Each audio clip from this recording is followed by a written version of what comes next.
Thank you, Ron. We have about, I would say, half an hour, 25 minutes to half an hour for Q&A. We have a microphone that's set up on this side. So while we're doing that, I just wanted to maybe ask a question to the alluded link that Ron spoke about at the end of his word between the maybe domestic politics, the rise of rhetoric, especially that we hear from the specifically one party, the GOP party, and if we look at the this resolution that passed the House Judiciary Committee, it passed along the party line. It was 17-10, all 17 Republicans versus 10 from the Democrats. So if any of the rest of the three speakers want to comment on that. Yeah, actually I want to comment on that very much. I think the domestic roots of this particular initiative remind us why we need and why you should all vote for Bernie Sanders. Even though the prospects look grim given the recent results, but we need massive and significant campaign finance reform, because the people behind this initiative are private lobbyists who have a stranglehold over our politicians, who are doing their bidding, not what's in the best interest of this country, certainly what's not in the best interest of the Middle East. And here you see another reason why our internal politics are corrupt and are being manipulated by those people who have a lot of money and can influence our political system. So I think that's a connection between the election that's taking place and our own broken politics here in the United States. It affects us at many levels, not just in the domestic level, but I think there's an important foreign policy component here that reminds us of the need for significant and massive renewal of our own democracy, starting with significant campaign finance reform. Thank you. Please keep your questions limited to 1 minute. Common question combined to 1 minute. Go ahead. My name is Amin Mahmoud, Center for Egyptian-American Relations. My question to Ambassador Rasool is we see the West European and the American really are hypocrite. They talking about human rights and the violation of human rights, and then they stand with the fascist regime in Egypt. At least we saw a strong statement last week from the European Parliament. We never saw something like that here. When we talk to administration, they say, we understand, we know what's going on, but they don't act. What is the best way to force them to really talking about this issue, human rights in particular? Thanks very much. I think that I'm hoping that we will soon have a USA that is boasting that it is oil independent. And that I'm hoping also that the longer Netanyahu stays in power in Israel, that the US feels more embarrassed to be its guarantor. This is all wishful thinking. What I'm saying is that I'm hoping that there will be a moment when the US will return to making its foreign policy based on its values and not simply on its interests. And that it will be able to trust its values. I mean, I have negotiated, for example, as ambassador with the US for the US-Africa Leaders Summit. I've negotiated for the African Growth and Opportunities Act and so forth. And there, the preconditions for any country qualifying for those provisions is that they must be democratic, that they must be human rights orientated, that they must, and in fact it goes even more specific than that, that you can't have a law that is discriminatory against gays and lesbians. You can't do this, you can't do that. That's how specific it is when there's no oil and Israel involved. But the moment there's oil and Israel involved, you become simply based on the most watered down approach to your values, in fact the absence of your values. So I think that if I were American, and I'm not, I would really build a broader coalition of people who want US values to at least play an important role, if not the only role, in deciding who are friends and who are enemies. And I think that that's a movement that must start, and I really think that the possibility out of this election amongst a number of problematic candidates is to run a referendum about who America is, who are Americans, what Americans stand for, and what will determine America's place and leadership in the world. And I think that that is an important narrative and conversation to open up next to an election. So I think it's how do you turn an election into a referendum that I think would be the critical challenge to Americans. It is how, from the anti-apartheid struggle, we were able to make it a global referendum on what is acceptable for the world.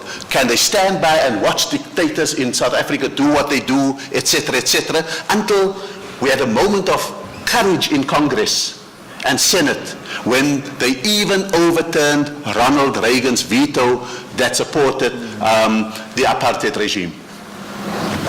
Thank you. Next question. Thank you very much. I really appreciate the insights and the approach you've taken to this quite partisan act of Congress. Could you please identify yourself? My name is Richard Scorza. I'm a former State Department official and worked in Israel as spokesman for the embassy in the mid-90s, among other things. So I had a special portfolio for Gaza when it first opened relations with the U.S., and so I have some familiarity with the region. Dr. Mahmoudi, you, I think, are wearing a green tie. And in the spirit of the day, since it's St. Patrick's Day, and this might be a little bit out of the box, but do you think there might be something gained from a study of the process of how the Northern Ireland dispute was settled in relation to the region? I'm thinking especially the IRA was, I think, very early designated in the U.S. as a terrorist organization, and yet they had a political wing that had a quasi acceptable role, at least from the outside perspective, maybe not Great Britain. And the other part of that is the dilemma that the entire conflict took place in the context of democratic nations, Ireland and, of course, Great Britain. So I wonder if a study of how that process resolved itself, and it seems to have become not such a, it is absolutely nonviolent, and I don't know whether or not there's still internal conflict or not, but Thank you. is that worth your time to address? Thank you. Thank you. Thank you. I think the key point in your question is in the context of democratic nations. I really do believe that the only way to achieve peace in the Middle East is in the context of democratic nations. Problem is, of course, we don't have democracy in the Arab world, and maybe that's why some people don't want democracy in the Arab world, because they don't want this conflict to be solved. But these regimes don't want to solve this conflict. They are thriving on this conflict. They are using this conflict as an excuse for their existence. So I think democracy is really the key to solving all the problems of the region, including the question of the Palestinian-Israeli conflict. Once there is democracy in the Arab world, then we can talk about peace, and not before. Thank you. Medea Benjamin with Code Pink. I wonder about the role of the State Department, since John Kerry has been so terrible on this issue, and yet the word is that the State Department will not accept this. What's going on internally there? And then also, you've talked about the Saudis and the Emirates being behind this. How much is AIPAC behind it as well? Well, yeah, let me Mr. say a few words about Sure. the approach of the State Department and the Secretary of State and the Obama administration generally to democracy promotion in the region and in Egypt specifically.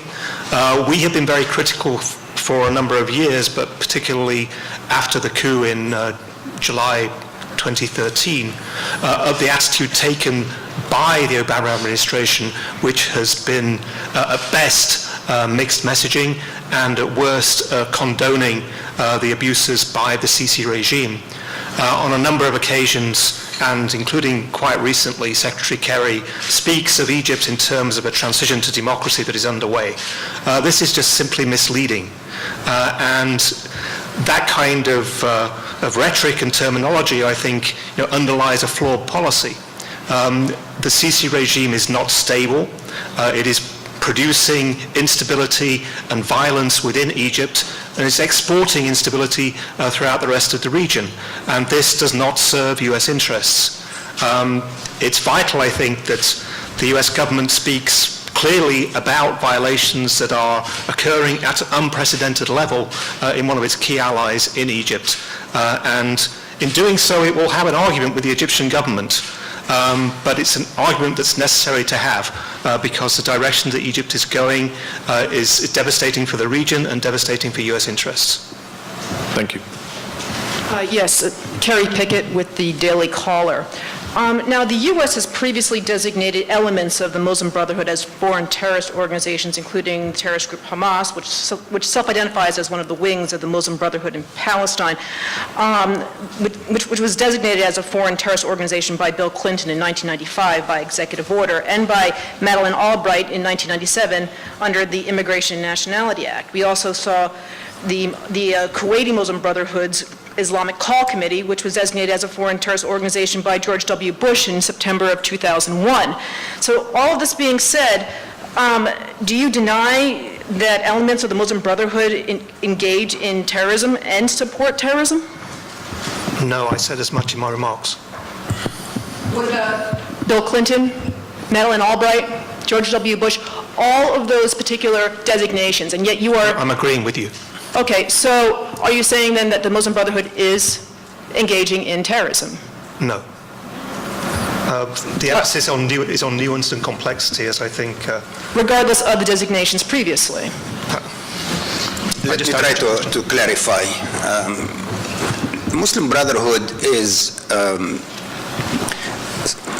an international movement, maybe school of thought. These groups are not organized or linked in any direct way. They started 50 years ago as members of the Muslim Brotherhood, whether in Kuwait or in Palestine or in Morocco or in Tunisia. Since then, they are independent Islamic movements. Now, some of them, like Hamas or others, may have joined, or committed activities or terrorist acts or whatever. To come and say that all of the Muslim Brotherhood, all of the groups that are associated with Muslim Brotherhood, with this school of thought, from Morocco to Jordan to Egypt to everywhere, this is not only not true because the people who are involved are very small in number compared to the majority, but also wrong because, most of these countries, the Muslim Brotherhood or groups that were affiliated with the Muslim Brotherhood are in power. In Morocco, in Algeria, in Tunisia, in Jordan, in Yemen, in Kuwait. In Kuwait, the group you mentioned is a very tiny group. The Muslim Brotherhood in Kuwait is in parliament today. So those designations shouldn't have happened? No, they apply to specific groups in specific countries.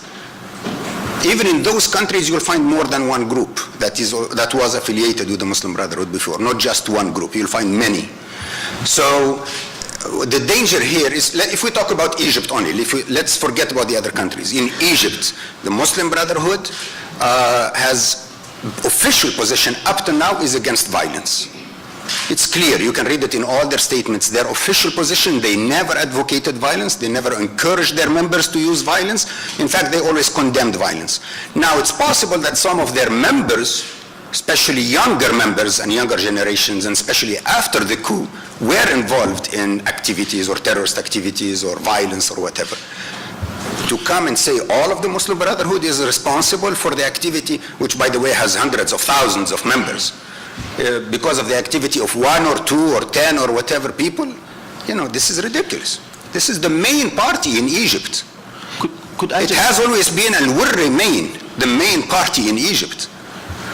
few people who have committed atrocities or violent acts, yes, they are terrorists and should be arrested, should be prosecuted. But this, not the Muslim Brotherhood. The Muslim Brotherhood in Egypt has never advocated violence and remains a peaceful political party. Just one follow-up, and I'll be super quick here. Yes. How can you say that the Muslim Brotherhood has renounced violence when they called for, quote, uncompromising jihad against the Egyptian government on their official website in 2015? I think we need uncompromising jihad against all oppressive regimes in the Arab world. Jihad is not just violence. This is another miscommunication or misunderstanding. Jihad is struggle. That's the correct interpretation for jihad in the Arab language. Look it up in the dictionary. Jihad is struggle. Could be violent, could be peaceful, could be many forms of jihad. And yes, we are calling for jihad against oppression. Not only in Egypt, everywhere. But jihad is non-violent. Jihad is, peaceful resistance is also a form of jihad. There's an important element to this conversation that you seem to be ignoring in your question, that you seem to be interested in only one form of terrorism and one group's identification with terrorism. So you mentioned 2015, the website of the Muslim Brotherhood. Do you know what's been happening in Egypt since the coup up to 2015? I just quoted from the Human Rights Watch report that described General el-Sisi's coming to power in an orgy of violence as a, quote, likely crime against humanity. That's far worse than terrorism. Are you willing to condemn that? I don't think so, because I don't think you're really interested in the question of terrorism. You're interested in defending an ideological position, and you have every right to do so. We have the First Amendment. But I just don't take your question seriously if you're going to frame it in such a narrow way and trying to condemn the Muslim Brotherhood in 2015 for what they put up on their website, while not talking about or acknowledging what happened and what is happening over the last 2.5 years in Egypt, which, to quote Human Rights Watch, is a likely crime against humanity and possibly the biggest killing of civilians in human history. That's Human Rights Watch's characterization of General el-Sisi's rise to power. Unless you acknowledge that, I cannot take your question seriously, man. Ambassador Rasool, I think you had something. Can I just add that, and possibly as coming from a country that the U.S. designated the liberation movement as terrorists, and then when we made the transition, we were the most admired transition, the arch-terrorist became the one who spoke in Congress twice and got the Congressional Medal of Freedom. I think that every nation has the right to defend itself, and even the U.S. with its Second Amendment is preparing to defend itself if there should come a time when a dictator takes over. So I think that a right to reserve for yourself should be a right that is reserved for others. I think on the other hand, terrorism is a specific act, and therefore when it is prosecuted on an act. And therefore, one can make by association, if you work the associational thing, Menachem Begin was designated a terrorist and acted as a terrorist by the British government. And if we take your logic to its conclusion, then all that Menachem Begin has spawned should not be welcome in the United States. But if we hold out the option for redemption, and we say, okay, let's redeem them. And I think our country perfected the art of redemption. We redeemed our oppressors. So the fact of the matter is that if one were to take that, why do we choose who to be irredeemable and who to be redeemable? And I think that fundamentally is the challenge. It's a moral choice that we face. If the moment we reserve redemption for some, but not for others, then I think we distill or we diffuse the values that I think are latent in it. And I say that because I think our country speaks with a particular kind of moral authority on a matter like that. Thank you. Before we move on, let me just point to a fact, and I actually, when one of my colleagues was here, he mentioned it to me. He said, please check the website of the White House. And what did they say when there was a petition signed by so many thousands of people asking them to designate the Muslim Brotherhood as a terrorist organization? It clearly says that because of their decades-long commitment to nonviolence, they cannot designate them as a terrorist organization. That is a quote that's on the White House website till today. Go ahead. Thank you. Assam Amesh from the Libyan American Public Affairs Council. I have 2 points, one directed to Professor Hashimi. When you spoke about the U.S. grand strategy for the Middle East, and you spoke about structural problems, I think you correctly, no doubt, pointed to the electoral politics, the frustration, bargain with the dictators and all. But I think one that's missing that I believe has manifested itself in this discussion, I believe is the Israeli-centric politics of the Middle East that has dominated our mindset and our strategy, and I think it's high time that that gets incorporated into not only a more nuanced and a more urgent matter, but really a fundamental change in the way that region is addressed. So that's one point I'd like to raise. And the other one is regarding what Professor Hicks mentioned and also came up in the last questions, which is something that needs to be addressed. I mean, there's no doubt about the catastrophic effects of such a designation act and the fact that this is at the heart of upsetting U.S. strategic interest in the region and with the Muslim world overall. But the key thing that also needs to be reflected, I believe, that ought to be brought is for us not to use the excuse that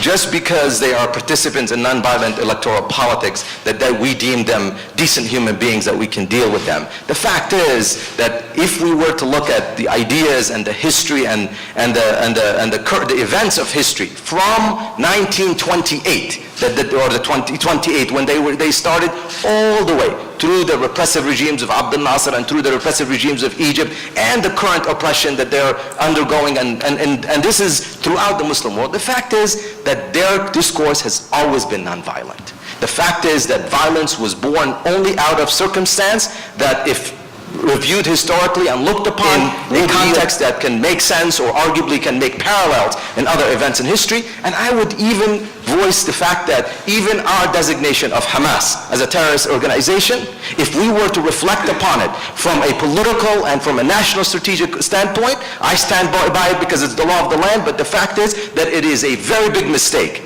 Hamas is one that conducted democratic elections, came to power democratically. The fact that it has a violent conflict with a state that is committing state violence against its own people creates the atmosphere for terrorist activities to happen. Yes, we condemn terrorist activities, and yes, we stand against the violence that breeds violence and will not resolve the solution in the Middle East, but it is by no means a way to make the case that this affiliation leads to this designation of this organization as violent. Thank you. Thank you. Let's take the last two, and I'll give the speakers a chance to conclude. Go. Hi, Liliana Martinez from NDI. So my question, I think, addresses something that you all spoke about, which is that repressive regimes lead to extremism. And one thing that I was wondering, and you, I think, mentioned this a little bit, is how much would you say that hypocritical United States policies in that region contribute or go hand in hand with that repression? And would you say it plays a larger role? And sort of connected to that, how do we fight that, and how do we encourage that nuance in American politics that you were talking about when it seems kind of impossible to do? Thank you. Thank you. Last question. Yeah, so mine relates very much to hers, so I'm glad we're doing this right in a row. My name's Luke. I'm a graduate student at American University, School of International Service. And I really appreciated your points on nuance and how we're labeling these organizations. And I think what really spoke to me was Professor Hashimi's narrative of Egyptian prisons and what's coming out of there and how they're terming the Muslim Brotherhood as opposed to ISIS. And I kind of wanted to know,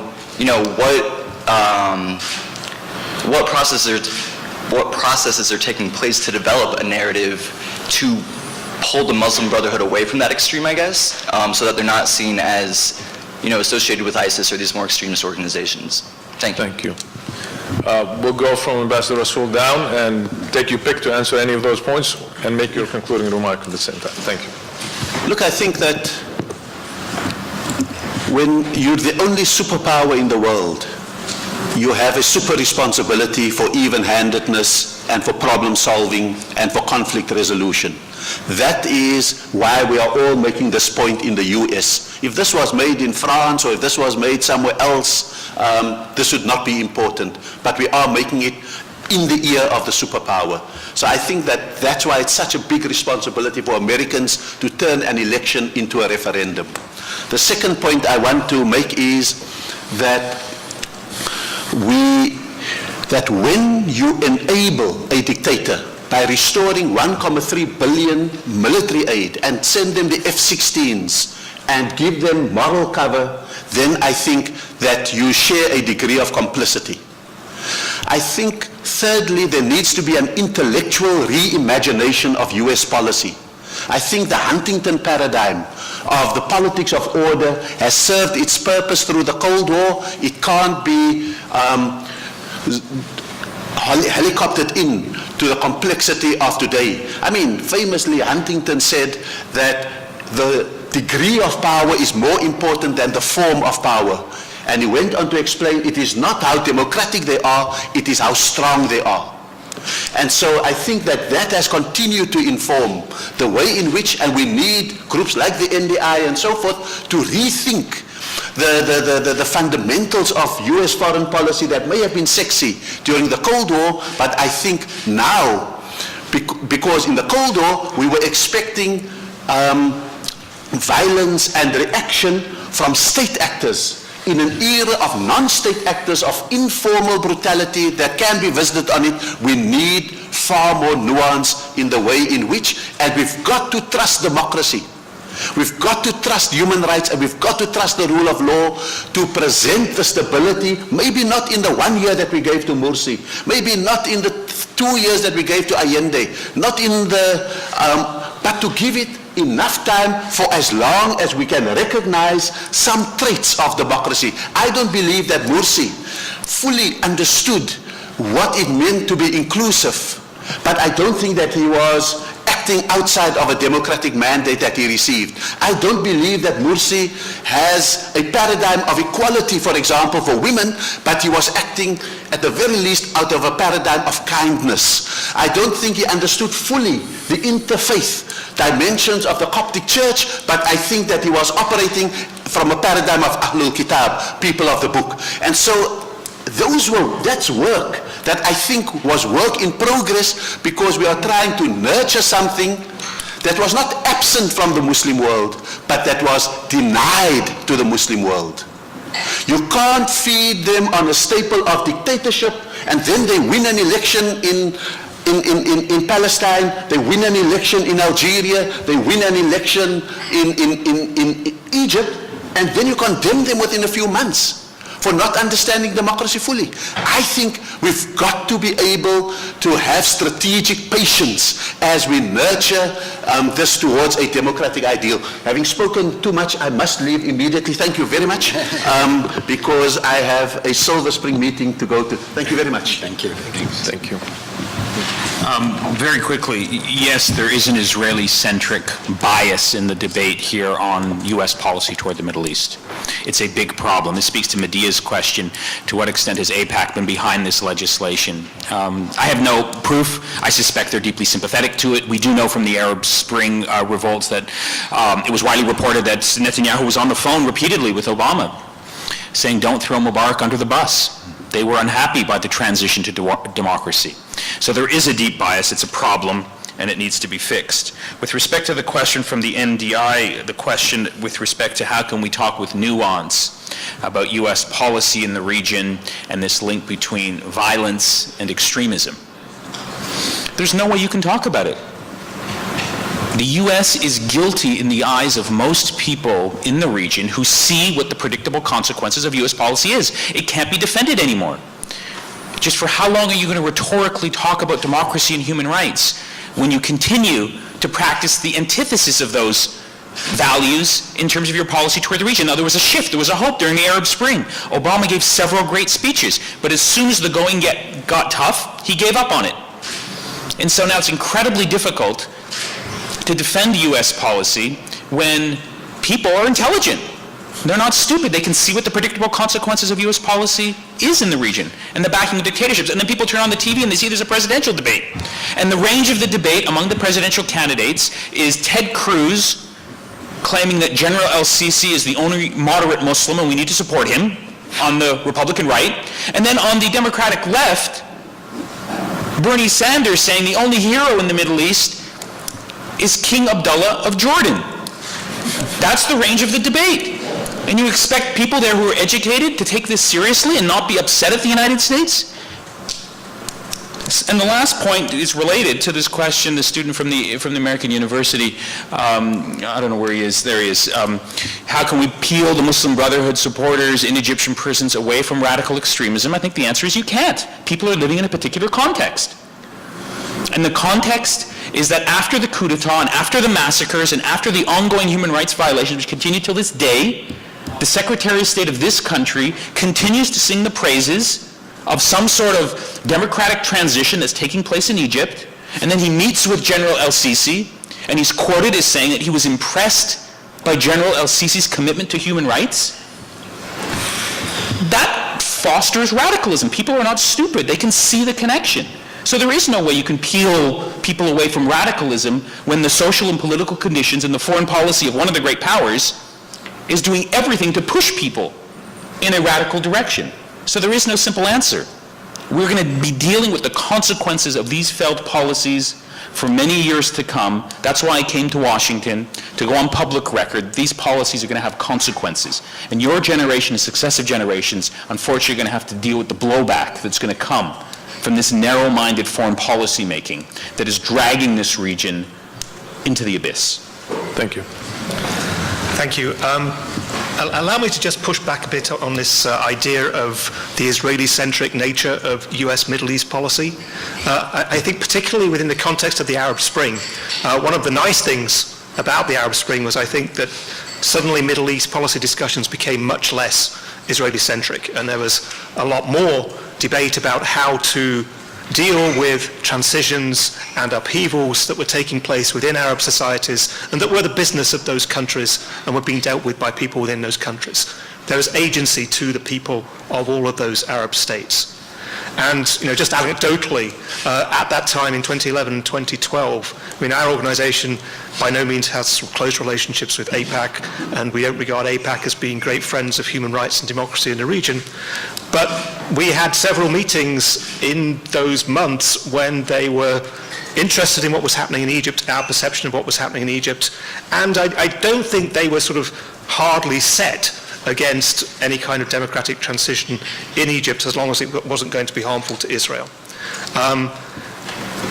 Clearly there's been some negative evolution in the situation on the ground, and we see Israel's policy, I think, is now very unwelcoming towards further democratic experiments in Egypt, for example.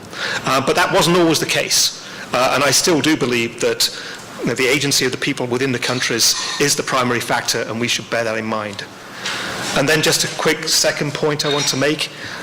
When we're talking about post-authoritarian, post-conflict transitions, I think it's essential that there need to be rules of the road for the political forces that are participating in those transitions. That was a lesson. Someone brought up the Northern Ireland conflict and the peace process in Northern Ireland earlier. That was one of the ways in which that moved forward, was that the paramilitary forces had to disarm and the political forces had to disassociate themselves from the activities of the paramilitary forces. I think that's true for the future of democratic politics in the Middle East. It cannot be the case that you have Islamist forces with a militia behind them. That would not be conducive to democratic transition. Thank you. Dr. Holeman, if we can conclude the event. Yeah, very quickly. I agree, of course, with what they said. I just want to add something. The Arab Spring has not failed. I believe the Arab Spring, we're still in the beginning of the Arab Spring. First of all, I never liked the term Arab Spring. It should be either Arab Awakening or Arab Revolutions. And in reality, they were Arab Revolutions. And I think we're still in the beginning of the Arab Revolutions, which are going to last 20 years, at least. And ultimately, they're going to succeed no matter what we do, because the will of the people can never be defeated. That I'm sure of. The Arab people will never accept authoritarian regimes again or anymore. And even the countries that have not seen revolutions, I think they're going to see it very soon. The young people, if you travel in the Arab world, you can see it in the eyes of the young people. They are not going to accept it anymore. So the question is, how do we deal with this? These corrupt regimes, these oppressive regimes are going to go one way or the other. And if we want a peaceful future, we should help them to go peacefully. And we should stand on the side of the people. If we want to make it violent and make it worse and make it radical and more extremist and anti-West, we should stand on the side of the dictators. But the Arab people in Egypt are not going to give up, or in Libya or anywhere else. They are not going to give up their dreams to live in dignity and in freedom. And so we are still at the beginning of the Arab Spring. And mark my words, you will see in the next few years, we are still at the beginning of the Arab Spring. Thank you. Thank you so much. Please help me thank our speakers. And thank you for being here with us, and hope to see you again.